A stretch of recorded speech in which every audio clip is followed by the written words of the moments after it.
우리 함께 하나님의 말씀 미가 7장 14절에서 20절 말씀을 보겠습니다.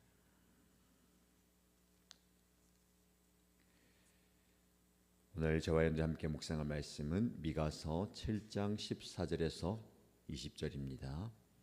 같이 읽겠습니다. 주님의 지팡이로 주님의 백성을 인도하시는 목자가 되어 주십시오.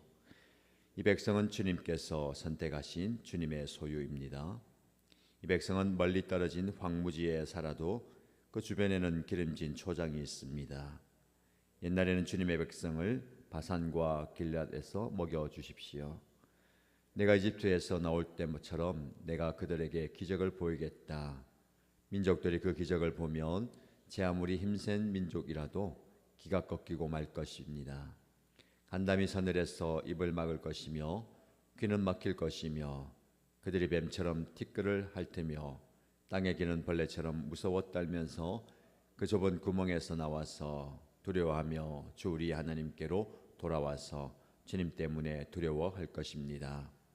주님 같으신 하나님이 또 어디에 있겠습니까? 주님께서는 죄악을 사유하시며 살아남은 주님의 백성의 죄를 용서하십니다. 진노하시되 그 노여움을 언제까지나 품고 계시지는 않고 기꺼이 한결같은 사랑을 베푸십니다. 주님께서 다시 우리에게 자비를 베푸시고 우리의 모든 죄를 주님의 발로 밟아서 저 바다 밑 깊은 곳으로 던지십니다. 주님께서는 옛적에 우리의 조상에게 맹세하신 대로 야곱에게 성실을 베푸시며 아브라함에게 인애를 더하여 주십니다. 아멘. 오늘도 우리에게 주시는 하나님의 귀한 말씀을 붙듭니다. 말씀을 통한 영적 깨달음, 깨달음의 시간이 되기를 축복합니다.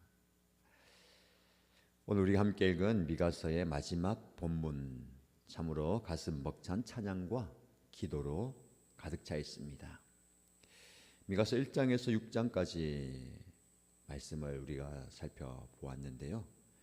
이스라엘의 죄를 매섭게 지적하시고 심판을 경고하십니다. 그랬던 하나님께서 이제 그 아픈 매질을 멈추시고 그들의 눈물을 닦아주시고 다시 사랑으로 안아주시는 장면입니다. 미가 선지자는 이 놀라운 하나님의 사랑 앞에서 감격하면서 이렇게 고백합니다. 주님 같은 분은 세상에 없습니다. 오늘 저와 여러분들이 미가가 고백한 이 고백 함께 고백하면 좋겠습니다. 하나님의 마음을 나누고 하나님의 마음을 함께 깨닫고 싶습니다. 14절에서 17절까지 보시면 자기 백성을 끝까지 돌보시는 목자이신 하나님을 이야기합니다. 미가가 먼저 하나님께 간절히 간구하는데요. 주님의 지팡이로 주님의 백성을 인도하시는 목자가 되어 주십시오. 이 백성은 주님께서 선택하신 주님의 소유입니다. 이 백성은 멀리 떨어진 항무지에 살아도 그 주변에는 기름진 초장이 있습니다. 옛날처럼 주님의 백성을 바산과 길앗에서 먹여 주십시오라고 말씀합니다.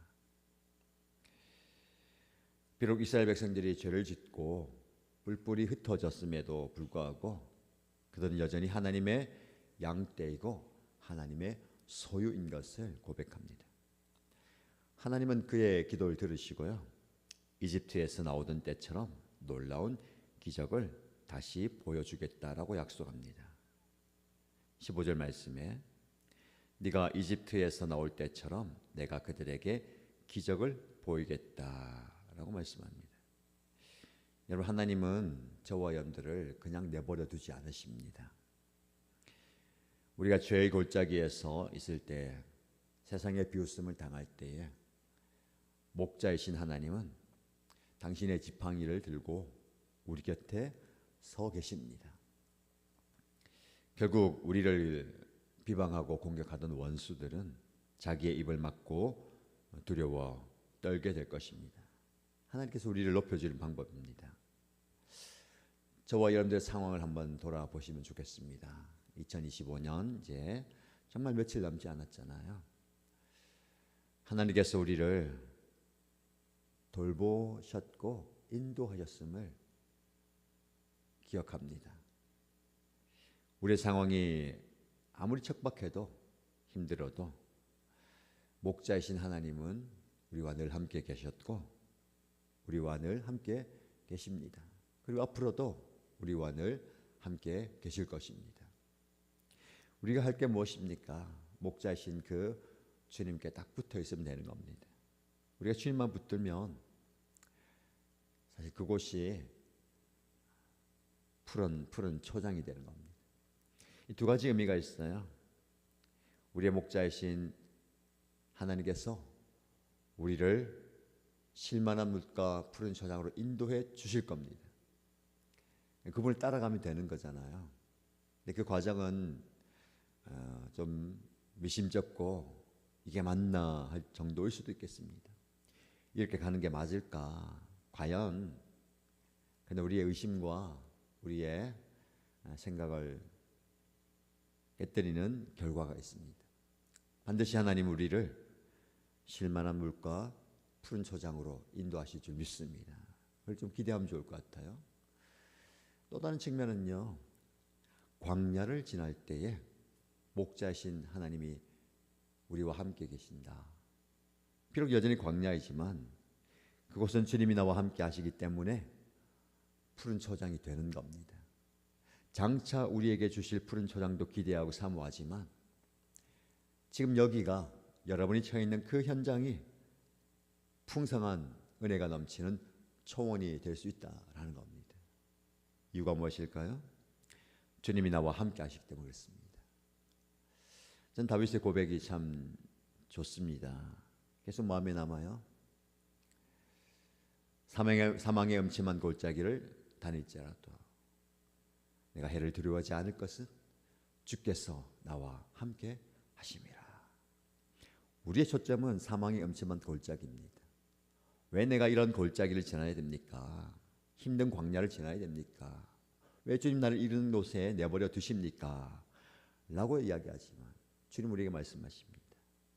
환경이 문제가 아니다. 상황이 문제가 아니다. 내가 너와 함께한다.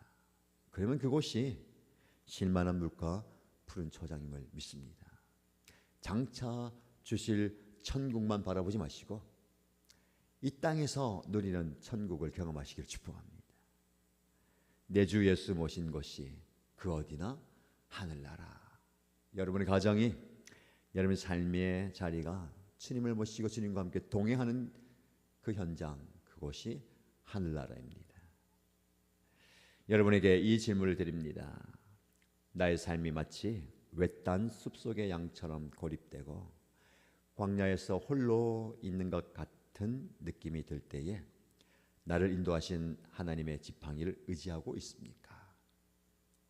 하나님이 다시 일하실 것을 믿으면서 나의 모든 문제를, 내 모든 상황을, 나의 모든 어려움을 목자이신 하나님께 맡기고 있습니까?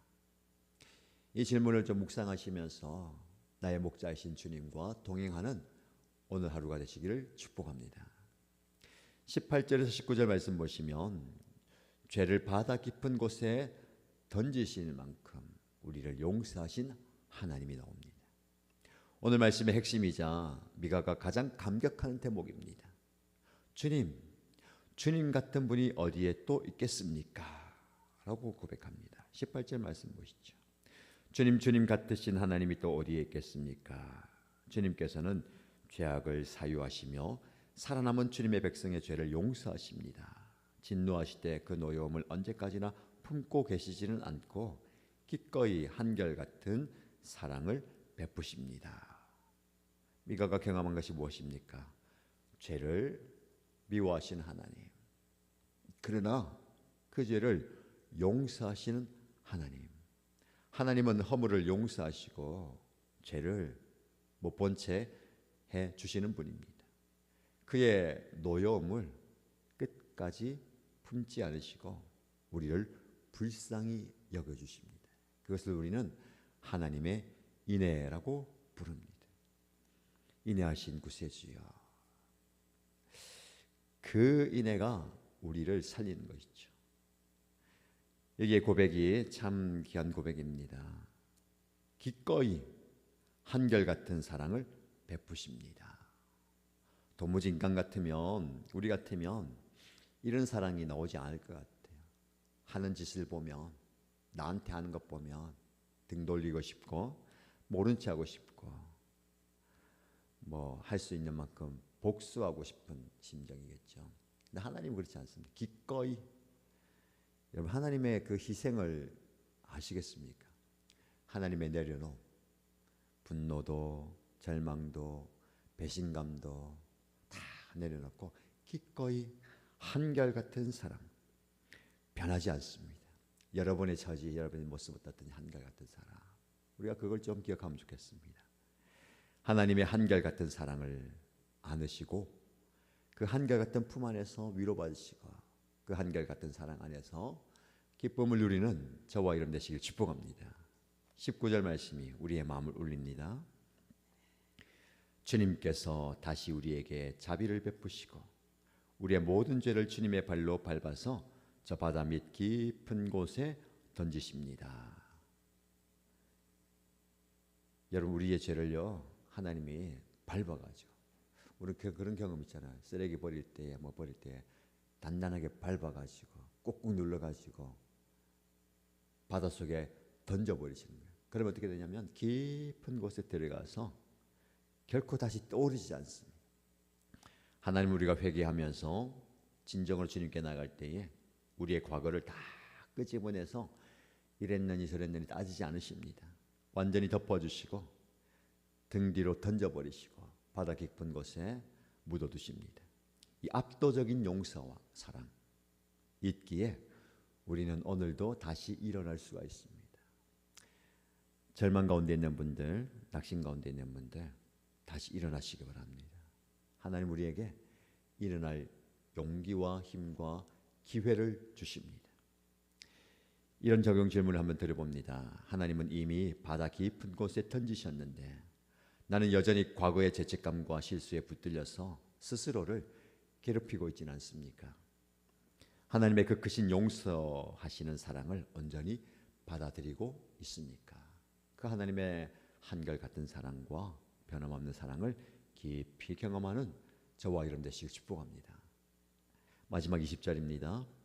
언약을 신실하게 지키시는 하나님의 모습이 나옵니다. 미가서의 마지막 절 이 말씀은요 하나님의 신실하심으로 끝을 맺습니다. 주님께서는 옛적에 우리의 조상에게 맹세하신 대로 야곱에게 성실을 베푸시며 아브라함에게 인애를 더하여 주십니다. 하나님의 성품에 근거한 고백입니다. 하나님은요 한 번 약속하신 것은 반드시 지키는 분이십니다. 그래서 우리는 그분을 성실하신 분, 신실하신 분이라고 명합니다. 이스라엘은, 저와 여러분들은 약속을 어깁니다. 그러나 하나님은 아브라함과 세우신 그 언약을 끝까지 기억하십니다. 우리의 구원이 흔들리지 않는 이유, 우리의 열심이 아닙니다. 우리의 노력이 아닙니다. 하나님의 신실하심 때문입니다. 그런데 많은 분들이 이걸 착각합니다. 내가 부족하니까, 내가 연약하니까 나의 구원마저도 흔들린다. 절대로 그렇지 않습니다. 여러분이 아무리 연약하고 아무리 부족해도 하나님의 신실하신 언약 위에 서 있는 구원의 은혜는 흔들림이 없습니다. 하나님은 어제나 오늘이나 영원토록 신실하신 분이십니다. 그 하나님이 오늘 우리의 삶도 하나님의 약속대로 이끌고 계심을 믿으시기 바랍니다. 그래서 우리는요 그 약속 위에 굳게 서야 됩니다. 약속의 말씀을 붙드시기 바랍니다. 내가 아무리 세우는 견고한 삶의 기본도 흔들립니다. 무너집니다. 그러나 변함없는 하나님의 약속 위에 여러분의 삶을 세워갈 때에 든든하게 되는 겁니다. 새로운 해를 맞이하는 저와 여러분, 내년에도 우리가 하나님의 변함없는 약속 위에, 그 하나님의 변함없는 신실함 위에 우리의 인생을 세워가시고요, 우리의 삶을 세워가십시다. 이런 질문을 여러분에게 드립니다. 한번 묵상해 보십시오. 주변 상황은 자꾸만 변하고 사람들은 약속을 어길지라도 하나님의 약속은 변치 않음을 믿고 계십니까? 내 기분이 아니라, 내 감정이 아니라 하나님의 언약 말씀에 뿌리를 내린 신앙생활을 하고 있습니까? 사랑하는 이신가족 여러분, 미가서는 심판의 경고로 시작했습니다. 그러나 마지막은 주님 같은 분은 없습니다 라는 승리의 찬양과 고백으로 마무리됩니다. 죄를 밝히시는 하나님은 결국 그 죄를 씻어주시고 우리를 목자처럼 돌보시는 분이십니다. 오늘 하루 저와 여러분의 죄를 바다 깊은 곳에 던져버리시고 우리와 손잡고 함께 걷기 원하시는 그 좋으신 하나님과 동행하십시오. 그 예수님과 동행하시고 성령님과 동행하십시오. 그분의 신실하심이 오늘 여러분의 삶을 든든하게 붙들어 주실 것입니다. 담대하게 당당하게 세상에서 승리하시고 하나님이 주시는 은혜를 경험하는 저와 여러분 되시기를 주님의 이름으로 축복합니다. 기도하겠습니다. 첫 번째 기도 제목은 용서의 기쁨을 회복하기 원합니다. 주님, 저의 죄를 바다 깊은 곳에 던지셨다는 그 놀라운 복음을 머리가 아닌 가슴으로 믿습니다. 과거의 죄책감에서 벗어나서 하나님이 주시는 참된 자유와 평안을 누리는 오늘이 되기 원합니다 라고 기도하십시다. 두 번째 기도 제목은 목자이신 주님만 신뢰합니다. 광야 같은 세상 속에서 저의 판단을 의지하지 않고 목자 되시는 주님의 지팡이만 바라보기 원합니다. 주님이 인도하시는 길이 가장 선한 길임을 믿고 감사하면서 따르겠습니다 라고 기도하십시다. 공동체 기도 제목입니다. 우리 공동체가 긍휼과 용서가 흐르는 공동체가 되기 원합니다. 우리 교회가 서로의 허물을 들춰내는 것이 아니라 주님의 마음으로 죄를 덮어주고 주님의 마음으로 서로를 긍휼히 여기는 공동체가 되기 원합니다. 하나님의 신실하신 언약 위에 굳건히 서서 세상의 소망을 전하는 복된 공동체가 되게 하여 주옵소서라고 기도하십시다. 우리 함께 기도 제목을 기도하시고요, 개인의 기도 제목 간절히 올려드리겠습니다. 함께 기도하겠습니다. 하나님 아버지, 오늘 새벽을 하나님의 말씀으로 깨웁니다.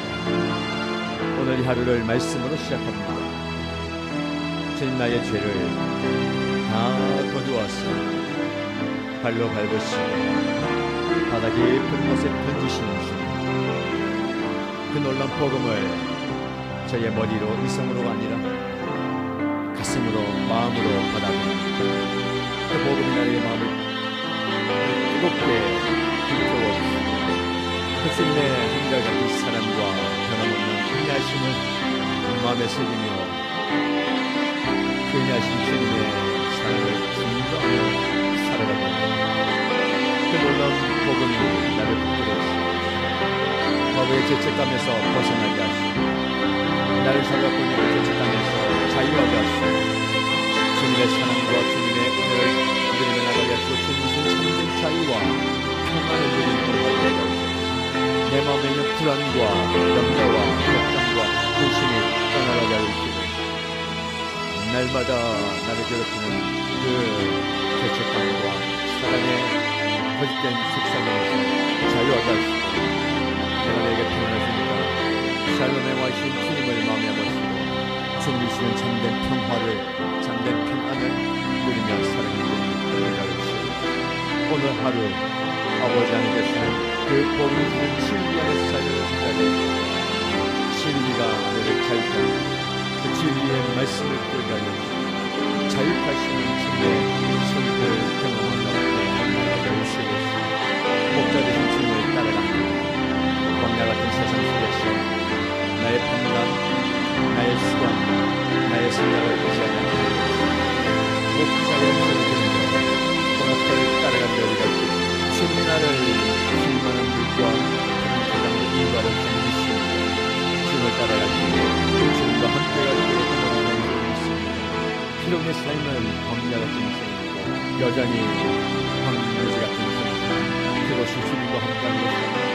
주님 나와 함께하는 그곳이라면 그곳이 천국이며 그것이 하늘나라에 있는 그것이 실망은 물가이고 풍성은 좋은 것이 주님과 함께하는 것이 복이며 주님과 동행하는 것이 내가 주님의 축복을 바라보고 나를 인도하신 그 축복을 바라보면서 그 인도함을 경험하게 하시고 주님의 인도함을 누리며 나아가게 하여 주시옵소서.